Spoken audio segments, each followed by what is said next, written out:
How many of you here believe that we're being brainwashed as a people? I'm talking to a good crowd. Anyone who has watched TV, listened to the radio, read the newspapers, to get that information that they want us to know, and understand they only give you information that they want you to know, will have to admit, and it doesn't take much over an IQ 60 to realize that there is massive brainwashing being conducted on all of us. It's not just in the United States. It's in all of the Western culture. All of the countries of the Western culture, this massive brainwashing has taken place. Why? That is the home, the root of our Christian culture. They want Christianity removed from the scene of the earth. All of us sense that when we watch the news that we are only getting the information that they want us to know. We know by now that the story of Waco was nothing but brainwashing. That was its purpose. Its intention was to prepare us for what was to come. The same can be said about the Oklahoma City incident. That was for purposes of brainwashing. We're now learning about the Columbine High School slaughter of innocent children there in Littleton, Colorado. That was just another incident of massive brainwashing. We're learning that that incident itself is coming out in the news system, the media, to some degree, and you can get a very, very good article on the Columbine massacre in the Jubilee edition that was dated May-June 1999. You can get with Paul Hall on that, and I would recommend that you read it because there is proof in there, unequivocal proof in there, that there was brainwashing taking place at Columbine High School. The current rash of the news media intentionally putting fear into the hearts and minds of America is nothing but brainwashing. Do you hardly ever hear or read or see any good news? Of course not. They don't want you to have good news. It doesn't make any sense to the controllers that they would want to give you good news in order to brainwash you. Good news, in their mind, for their purposes, does not brainwash you to soften us up for a Zionist one-world government. Why is that the case? We know it to be so. Why can't you prepare a people for a takeover with good news?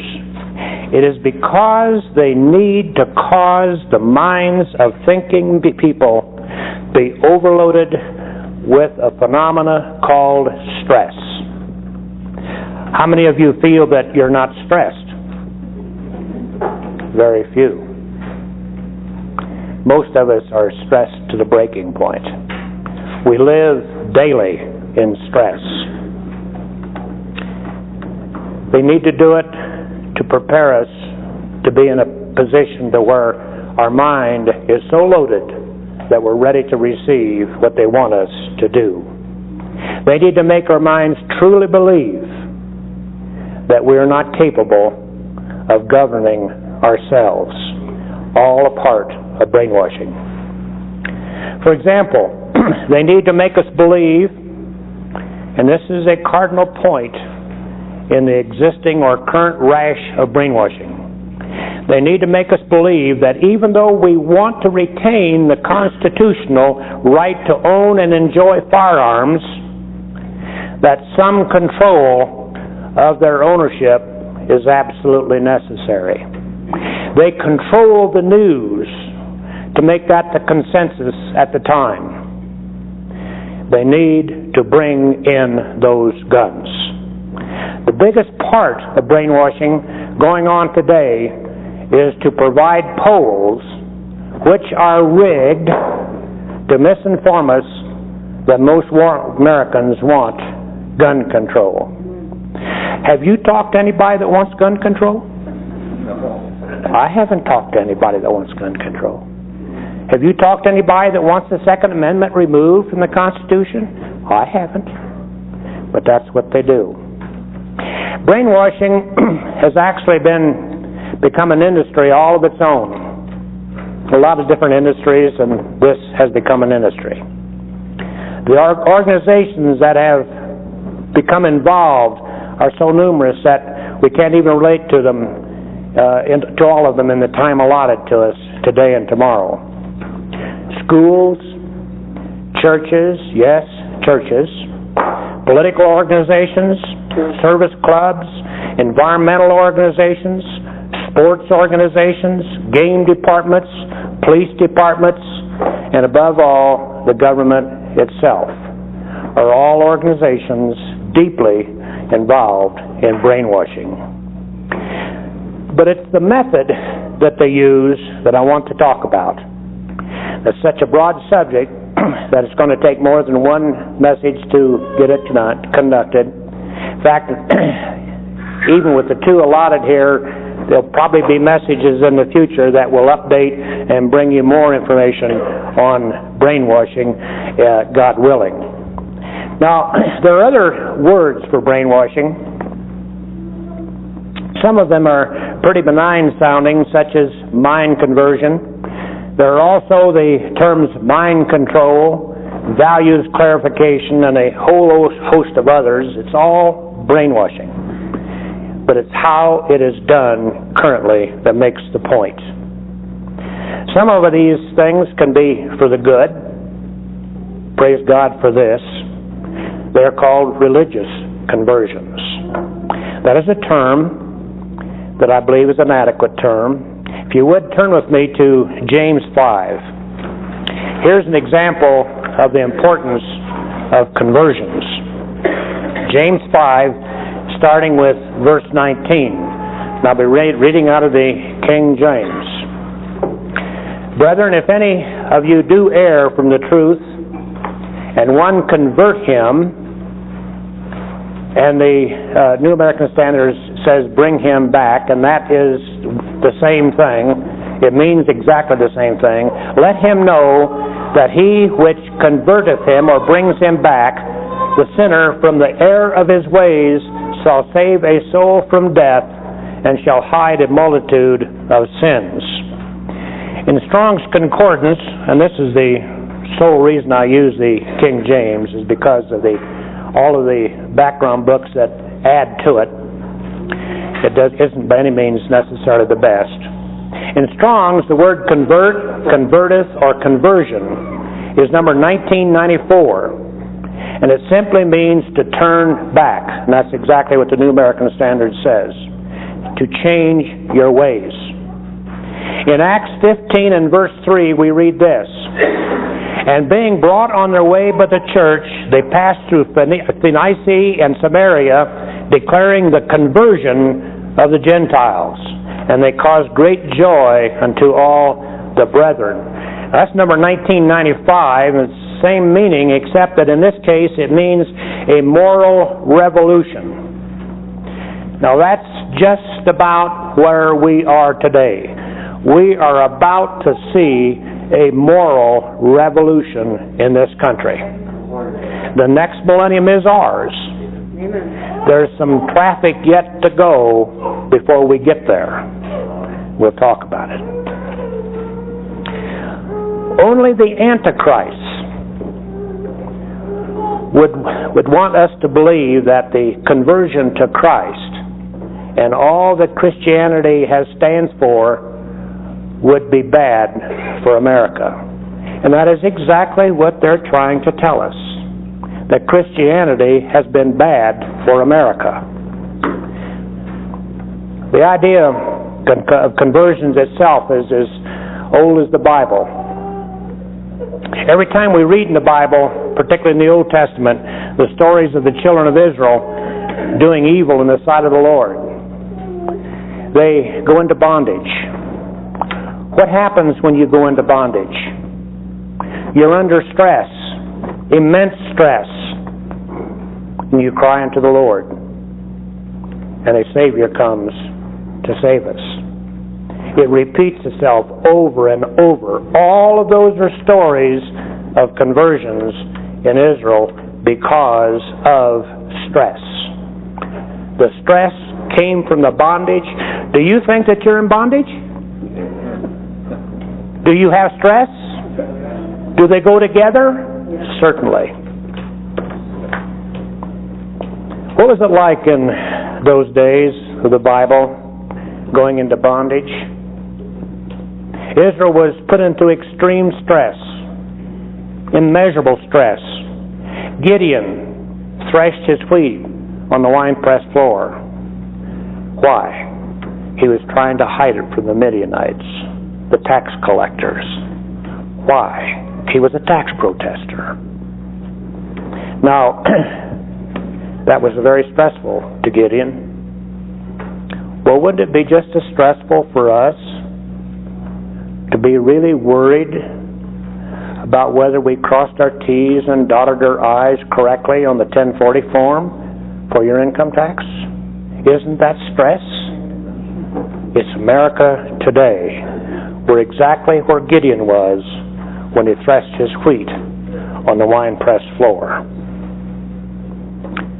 And always they return to God. And once again, in the conversions that are going to take place in this country and in the Western world, we're going to turn back to God. It is identically the same today when we Americans are so stressed that we will have a conversion. We will be baptized and repent and be baptized for the remission of sins, and for the right reasons, there will be another conversion. It's coming. Our job is cut out for us. You're the teachers. You're the ones to go out and to tell them that there's a great conversion in America to take place. Tell them the need for being baptized. Show them how they can become baptized. Technical methods that have been used in times past to brainwash us have also been numerous. Different techniques. One technique that was used here not too long ago, still being used with the thing called the HARP program, was through electromagnetic energy. Now, it was just one factor of stress. It was the point that caused your mind to do things that you didn't want them to do, but they were learning how to conduct this too, but they've gotten far better in their work. I gave a message some years ago titled The Russian Woodpecker. That was one brainwashing method because it modified the mind's ability to think straight. Russia used what they call the extra low frequency transmitters, ELF for short, and some of these transmitters were even built in the United States by General Electric and sent over there.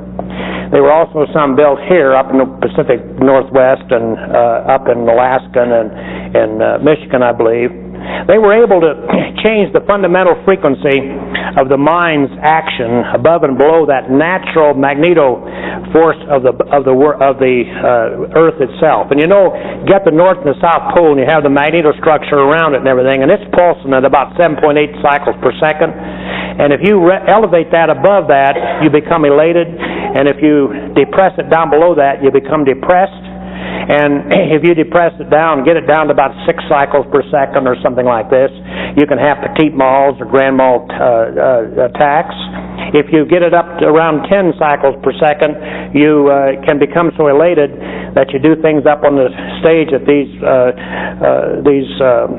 psychedelic dances and so forth that you wouldn't have done otherwise. So it causes your mind to do things that you wouldn't want to do. Well, then they developed the microwave techniques, and that was when, if you recall, some years ago, where they had that from the American embassy in Moscow, they had that microwave emanating or sending powerful signals to them all the time. Well, it wasn't the microwave energy itself that was causing trouble; it was the modulation on it. And again, it was for that same thing as the Russian woodpecker that caused that. Well, they did it over there, and then it was used also at the Waco compound. And so, again, that is not one of the systems that they have done. And I've got a whole file on what is called these non-lethal weapons, and most of the file is made up of government documents written by government themselves, and it's a big, thick file, and they call them non-lethal, but I would say that they're anything but non-lethal, and in fact, I would say that anything that was done to force us to lose our freedoms was certainly lethal. And so we're in a very lethal set of situations or circumstances here with respect to what they're trying to do to our mind. Now, some churches have either intentionally or unintentionally for many, many years been brainwashing us for a long time. And it's because of their training.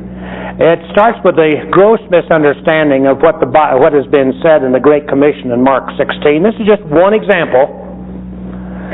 Mark 16, starting in verse 1.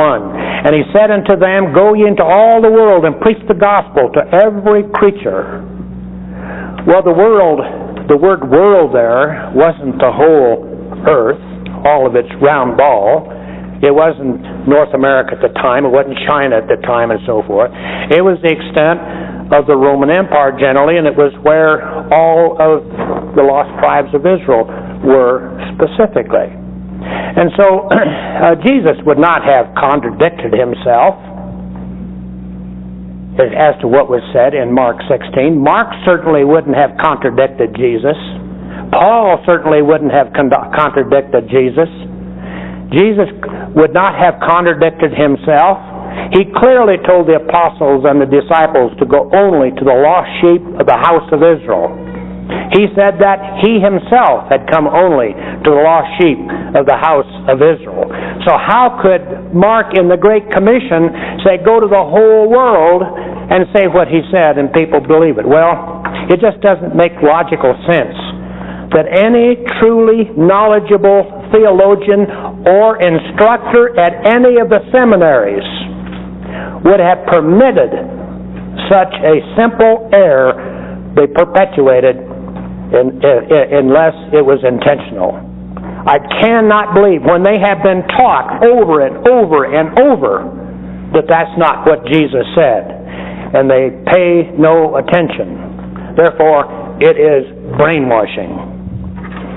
Yes, churches in America and other places go to other peoples of the world to teach them about Jesus and to encourage them to come to America to marry our daughters. Jesus did not teach that. And that's where we are in America today.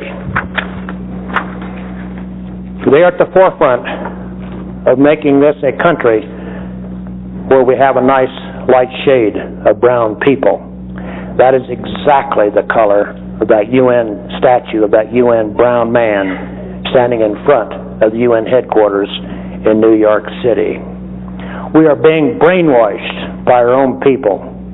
Wasn't it the Methodist preacher Dr. Ward who formed the Federal Council of Churches, who later became the World Council of Churches? Isn't that a communist front organization to create a Zionist one world government? That's brainwashing. There are a lot of ways that are being used to put us in all of this extreme stress. We'll be explaining some of those as time permits today and tomorrow. But in this message I will explain what happens to the brain itself, when we put it under stress to the point where we are mentally exhausted. I'm sure that all of you here have heard of the great Russian scientist named Pavlov. Pavlov experiments with his famous or infamous dogs. All of you have heard of him, have you not? But raise your hands if you've heard of Pavlov. You've all heard of Pavlov. I'm sure you did. He was born in 1850 in Russia, of course, and he died in 1936. So he was educated and started his famous scientific studies on dogs under the Tsars, and he ended his life under Lenin and Stalin. When he started, it was pure science. He was a scientist, a pure scientist. He was wanting to find out something about animals as it related to humans.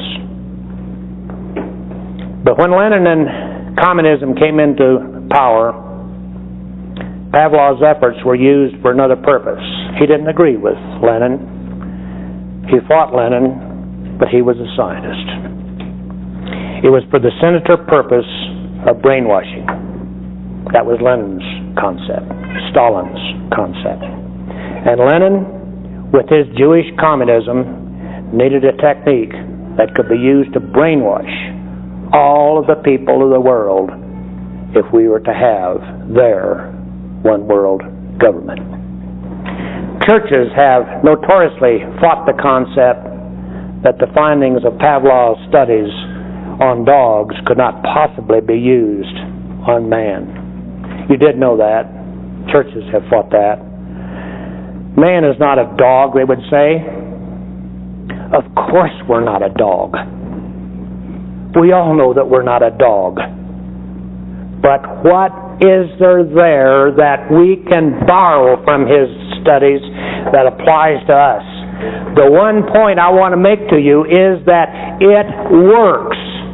Otherwise, they wouldn't be doing it on you. Is there something that our churches are not teaching our people that we should know? If you would turn to Ecclesiastes chapter 3. We read from this chapter many, many times, and every time we give a funeral, we'll go to chapter 3 of Ecclesiastes to talk about the first part of it. But we seldom ever get to the second part, and I think we need to read it and read it very carefully. Let's start reading with verse 16. Ecclesiastes chapter 3, starting in verse 16. And moreover, I saw under the sun the place of judgment, that wickedness was there, and the place of righteousness, that iniquity was there. I said in mine heart, God shall judge the righteous and the wicked, for there is a time there for every purpose and for every work. I said in mine heart concerning the estate of the sons of men, that God might manifest them, and that they might see that they themselves are beasts. For that which befalleth the sons of man befalleth beasts. Even one thing befalleth them, as the one dieth, so dieth the other. Yea, they have all one breath, so that a man hath no preeminence above a beast. For all is vanity. All go into one place, all are of the dust, and all turn to dust again. Now I want you to pay attention to the next part. This is what separates us from the beast. Verse 21. Who knoweth the spirit of man that goeth upward, and the spirit of the beast that goes down into the earth? Wherefore I perceive that there is nothing better than that a man should rejoice in his own works, for that is his portion. For who shall bring him to see what shall be after him? How should Christians rejoice in their own works? It's really quite simple. We should be able to say that the ultimate test of our culture, our Christian culture, is the question of results. What has been achieved in Christianity? There is absolutely no question that the world is a whole lot better off for Christianity having been here. The culture of Christians has made the world a better place. I don't think any of us will ever argue it. But that ceased to be when Christianity quit teaching the whole Word of God and then turned into what we now call Judeo-Christianity. Christianity has done nothing good for the world since then. When the bulk of Christianity gave up the Old Testament, we gave up what Jesus came for in the first place. Now, knowing that, can we use the lessons found there in Ecclesiastes 3 as it applies to Pavlov's studies? And I think we can. It has been proven so many times that we respond exactly the same way as animals do in the face of continued stress. Stress. And you're all under it. So let's get on with what we have to say. Pavlov found that the mind of mankind is divided into three portions, or three functions. Now, there may be more, but he found that there are at least three. In the art of brainwashing, we will be talking about the brain with respect to its relationship with the nervous system. That, and that alone, is the part of the human brain that is the same as the beast. Those verses in Ecclesiastes also tells us that the spirit goes upward in man, and in theological terms and definitions, that is called the metaphysical soul. Only man has that. The beast does not. It is the brain and the nervous functions which are the part that can be modified either for the good or for the evil. Dictators, politicians, policemen are just a few of those who utilize that part of the man's mind to force us to do their will. In modern America, it is used for evil because they do not attempt to further the will of God, which is to follow His laws, statutes, and judgments. But again, I want to reiterate a point. It can be used for good. Stressing the mind to its breaking point is where conversions come in. John Wesley used it. Did you know that? The great Methodist preacher was capable of stressing the mind to the breaking point with his hellfire preaching. And you read or hear good hellfire preaching today, and you can get stressed in a big hurry. And he was masterful at it. A long time before Pavlov. The widely known and respected Jonathan Edwards used it. Isn't that interesting? So what happens in the mind under stress conditions? Further, can all people be handled in the same way? It's an interesting question. We're going to talk about it. After nearly 30 years of work on his studying of his famous or infamous dogs, Pavlov realized that there were four basic temperaments in his study of dogs. He then realized that those same four basic temperaments were nearly the same as the temperaments that was discussed by the great Greek physician Hippocrates, who described these things 400 years before Christ. Same basic 4 systems. Now the next point. When we can understand that Hippocrates understood what Pavlov later had discovered, then we can understand that the prophets of the Old Testament understood it too. Do you not reason that? Can't you not see that? Same time frame.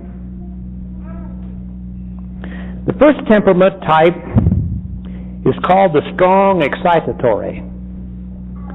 The second type is called the lively. And the dogs of the lively temperament were of the balanced and even temperament.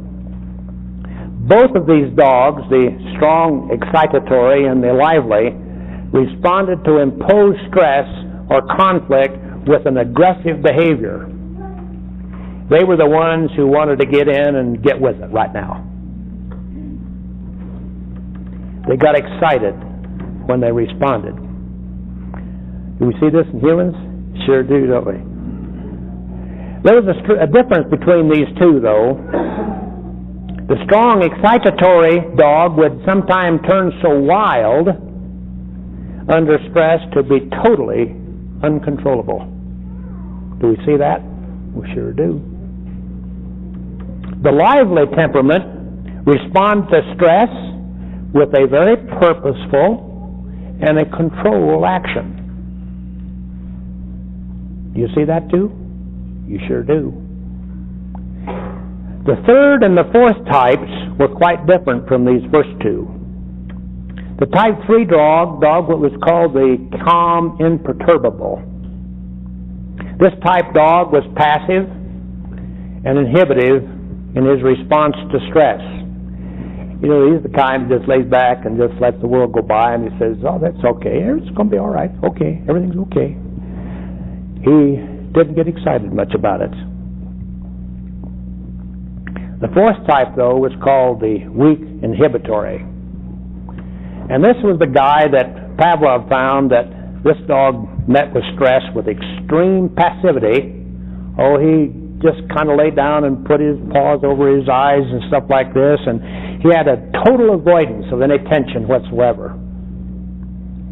This type of dog responded to strong stress with a total collapse of his brain functions. He just shut down. He quit. Just lay on the floor. The fear paralysis set in very quickly. Do we see that too? We do. All 4 types of dogs would finally succumb, however. They would finally succumb to stress. But it simply took more stress for some of the types than others. Now, strangely enough, here's this great big bully type dog, or human, that strong excitatory type, that wanted to come on and get with it. Then also that we have this Mr. Milquetoast that wants to lay down and play dead. Both of them took very little stress to bring the maximum point. They reached the brain function shutdown with very little stress. Seems very strange, doesn't it? Think about it, and I think that you'll find that it is probably the case. The two in the middle, the lively and the calm, imperturbable, were the ones who get the work done. And they will be the bulk of our American people. There are 2 other points before we compare these findings with people. Of extreme importance to the dog's response to stress was his early life. What was he like in his youth? Likewise, his genetic background made a great difference. What breed of dogs and what group of dogs in any one breed did he come from? Now, in addition to his early life environment and his genetics background, another important finding that Pavlov had was the current environment around the dog, what was happening at the time. For example, if the dog had his procreative instincts active, he was aroused, and his need for food at the time, he responded totally differently than if these two current environmental conditions weren't present. So that had some influence. The brainwashers know these things now, you understand. They studied these things thoroughly. They know. So they take that into account. Now, with that very brief overview of Pavlov's findings, we can now talk about these same conditions in people. As Hippocrates discussed in 400 BC, mankind can be also divided into these same four types. The same responses to stress are realized with us as people. The same environmental and the same genetic differences are found with us as with Pavlov's dogs. Hippocrates found it, and current physiologists and psychiatrists find it too, and they're using it against us. The strong bully type, along with Mr. Milquetoast, succumb to stress quicker, with less stress than the two middle types. That balanced and even well-tempered person and that calm, imperturbable type can withstand the greatest amount of stress. With a person, the environment of his early life, his childhood, plays a great part on his temperament for the rest of his life. For example, I've oftentimes said, and I think probably those of you know me pretty well, I said to them that the Great Depression had an enormous influence on what happened in World War II. I believe that the stressful environment that was forced upon us by the people during that Depression in the 1930s gave the generation the ability to conduct such a colossal war. There's a price that we had to pay for it. It gave the stamina to withstand the stress, separated the men from the boys, so to speak. We must remember that depression was worldwide. So the whole world was in depression. So all of those people that we were fighting were under a depression also. So that depression was of such magnitude that there was tremendous stress in the minds of the people. Now this is also history. We didn't want to go to that war. There were people all over this country that said, no, we're not going to go to that war. We had great sedition trials for people getting up and talking about the very famous Elizabeth Dilling, who wrote Plot Against Christianity, was one of them who was thrown in the jug for 4 years during that war by Roosevelt. We didn't want to go to that war. We were forced into that war. But we were stressed. All we had to have was a trigger. Along came Roosevelt and his Pearl Harbor. You got the rest of it. The stress was there. All you have to have is the incident or incidents, and you were at war. They knew it. Brainwashing. We were brainwashed. We didn't want to be there. It becomes obvious that gender plays a tremendous part in this. Little girls played with dolls and played house, and they play such game as jacks. Little boys have always played hard and jumped in the puddle of mud when they were told not to. Getting scratched or cut didn't mean as much to a little boy as it did to a little girl. At least it was that way when I was a little boy. Little girls and ladies alike have throughout the history of our culture been considered the weaker vessel. Now, I really didn't know what that meant until a little bit later in life. But I think it meant from the temperament point of view. It was the weaker vessel in the temperament point of view. I gave a message some time ago that was titled "The Feminized Male." And I showed that the men have become so feminized in our culture and the price that we're having to pay for the fact that our men have become feminized. And I think that's true. It's still true. Great numbers of our men are feminized.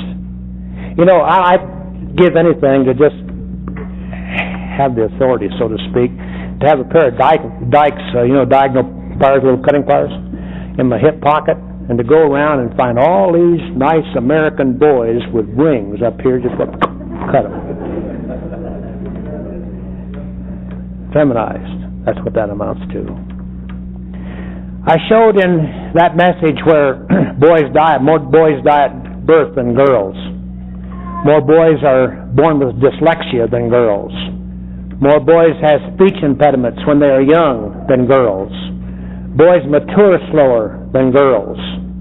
Now, with all of that, I couldn't quite say that men were that women were the weaker vessel from the point of view of the physical. Sure, men are physically stronger. God made them that way. But it is the temperament that makes the difference. Now, that brings us to another form of brainwashing. And we have been brainwashed. Those who are destroying our culture know this fact. They have worked it against us. Wouldn't that be the reason for pushing the women's liberation movement? Stress. Let's see what Isaiah said in chapter 3 of the book of Isaiah. Starting in verse 12, Isaiah 3. As for my people, children are their oppressors, and women rule over them. O my people, they which lead thee cause thee to err. Brainwashers. They that lead thee cause thee to err, and destroy the way of thy paths. Drop on down now to verse 16. Moreover, the Lord saith, because the daughters of Zion are haughty, and walk with stretched forth necks and wanton eyes, walking and mincing as they go, and making a tinkling with their feet.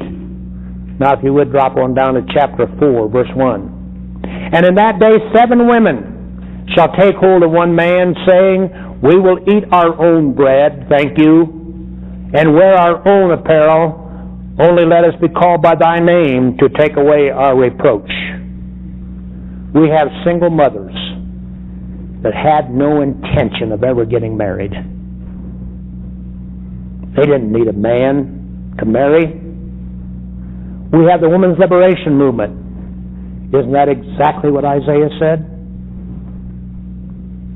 Do you believe that the brainwashers, keep your fingers there in Isaiah 3, do you believe that the brainwashers who are destroying our culture and are forcing us into such extreme stress in these latter days know about Isaiah 3 and Isaiah 4 as well as the lessons of Pavlov? They know the Bible as well or better than we do. We know now that both the husband and the wife of most every one of our families are now forced to work just to make ends meet.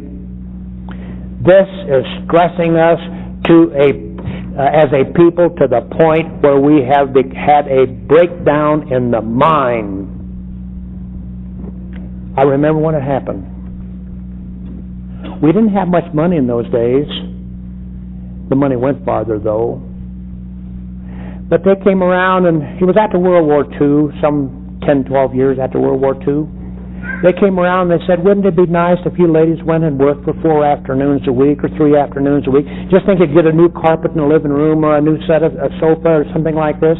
Wouldn't that be wonderful? And we men permitted it. The ladies went to work. Then they raised it up to 5 afternoons a week. Then they raised it up to 5 days a week. Then all of a sudden it takes both paychecks to pay the bills. And you got your children off in daycare schools. You can no longer take your children down to a band concert in which he's participating. You can no longer take them to a 4-H club or anything else to be a part of their life. You can't do anything with your children anymore. You have no time to be with your children anymore because you're working all the time. Stress, stress, stress. When we add together all of the organizations that are dedicated to creating stress for all of us, it has come time for a conversion. Let's read on in chapter 3, starting in verse 13. The Lord standeth up to plead, and standeth to judge the people. The Lord will enter into judgment with the ancients of his people, and the princes thereof. For ye have eaten up the vineyard, the spoil of the poor is in your houses. What mean ye that ye beat my people to pieces, and grind the faces of the poor, saith the Lord of hosts. And now we get back to World War II. World War II created a situation which became the perfect test bed, because scientific approach of study has come to the point where you were able to make a good study of situations. We had many, many days of times of stress. Civil War was just as stressful. But we had conditions that enabled us to study the stress under combat conditions of World War II. What happens when men in combat are stressed beyond their endurance? We could measure it exactly. We could get the 4 types and separate them out, study it. Now, brainwashers participated in that study too. So they took it to their advantage. But the study itself may have been pure science. And I think it was. What was learned there can be applied to the circumstances in America today. We have the same conditions. No, we don't have combat per se, but we have those same conditions that they measured. And I want to talk about it. There were many conversions, too, in those days that took place as a result of that stress. I want to talk about that in my next message also. I want to give some testimony about World War II in my next message, what I saw and what I learned from it firsthand, and I think that may be valuable to all of us. And I want to thank you here now for being here and listening to me, and I want to God bless you. Thank you.